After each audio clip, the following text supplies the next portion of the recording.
أعوذ بالله من الشيطان الرجيم. بسم الله الرحمن الرحيم. إذا وقعت الواقعة ليس لوقعتها كاذبة خافضة رافعة. إذا رجت الأرض رجا وبست الجبال بسا فكانت هباء منبثا وكنتم أزواجا ثلاثة فأصحاب الميمنة ما أصحاب الميمنة وأصحاب المشأمة ما أصحاب المشأمة والسابقون السابقون أولئك المقربون في جنات النعيم ثلة من الأولين وقليل من الآخرين على سرر موضونة متكئين عليها متقابلين يطوف عليهم ولدان مخلدون بأكواب وأباريق وكأس من معين لا يصدعون عنها ولا ينزفون وفاكهة مما يتخيرون ولحم طير مما يشتهون وحور عين كأمثال اللؤلؤ المكنون جزاء بما كانوا يعملون لا يسمعون فيها لغوا ولا تأثيما إلا قيلا سلاما سلاما وأصحاب اليمين ما أصحاب اليمين في سدر مخضود وطلح منضود وظل ممدود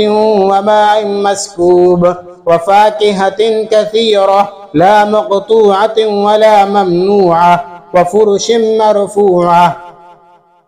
إنا أنشأناهن إنشاء فجعلناهن أبكارا عربا أترابا لأصحاب اليمين ثلة من الأولين وثلة من الآخرين وأصحاب الشمال ما أصحاب الشمال في سمم وحميم وظل من يحموم لا بارد ولا كريم إنهم كانوا قبل ذلك مترفين وكانوا يصرون على الحنث العظيم وكانوا يقولون أئذا متنا وكنا ترابا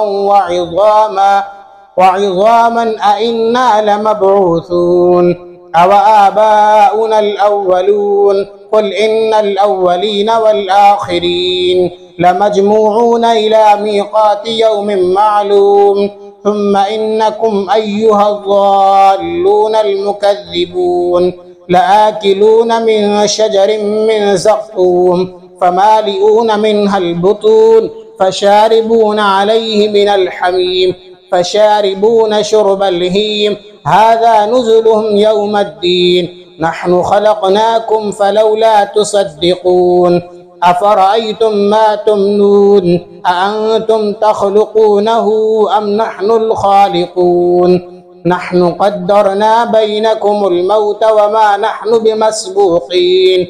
على أن نبدل أمثالكم وننشئكم فيما لا تعلمون ولقد علمتم النشأة الأولى فلولا تذكرون أفرأيتم ما تحرثون أأنتم تزرعونه أم نحن الزارعون